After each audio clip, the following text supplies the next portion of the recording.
भांड्यांचा पसारा फारसा न करता घरगुती साहित्यापासून जगातली सर्वात सोपी आंब्याची कुल्फी आज आपण बघणार आहोत.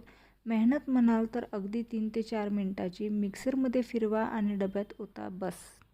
आणि बर्फाचे तुकडे यामध्ये अजिबात तयार होत नाहीत. अर्धा लिटर फुल फॅट दूध आपण एका पॅनमध्ये घेतलेलं आहे. 1/4 कप दुधामध्ये 2 चमचे इतकं कॉर्नफ्लोअर आपण घातलेलं आहे आणि याची स्लरी तयार करून घेणार आहोत.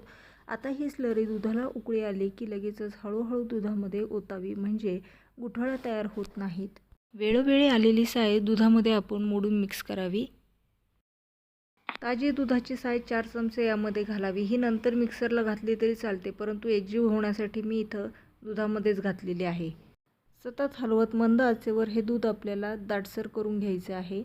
दुधात आपण साखर घालणार आहोत. साखर आपल्याला 4 ते 5 मिनिटच शिजवायची आहे, कारण त्यानंतर साखरेला पाणी सुटतं.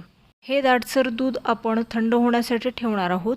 तुम्हाला हे सर्वच अवॉइड करायचं असेल तर 1 कप दूध, 1/4 कप मिल्क पावडर, अर्धा कप कंडेन्स मिल्क आणि या पद्धतीने आंबा कापून आपल्याला 1 कप इतका मँगोचा पल्प मिक्सरमध्ये फिरून घ्यायचं आहे आणि ही कुल्फी तयार होऊ शकते. आता हे थंड झालेलं दाटसर दूध आपण यामध्ये घातलेलं आहे आणि 1 चमचा वेलची पूड आपल्याला घालायची आहे आणि हे मिश्रण आपल्याला मिक्सरमध्ये फिरून एका उभ्या अशा डब्यामध्ये ओतून घ्यायचं आहे. त्याचे क्रिस्टल तयार होऊ नयेत म्हणून ॲल्युमिनियम फॉइलने याला कव्हर करायचं आहे.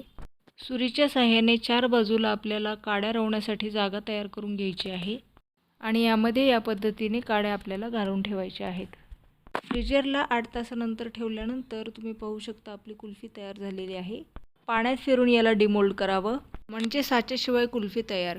आता याचे 4 भाग करावे आणि मस्त बाजारसारखी घरगुती साहित्यातून तयार झालेली कुल्फी सर्व करावी. आता असा उभा डबा नसेल तर ग्लासचा देखील वापर तुम्ही करू शकता.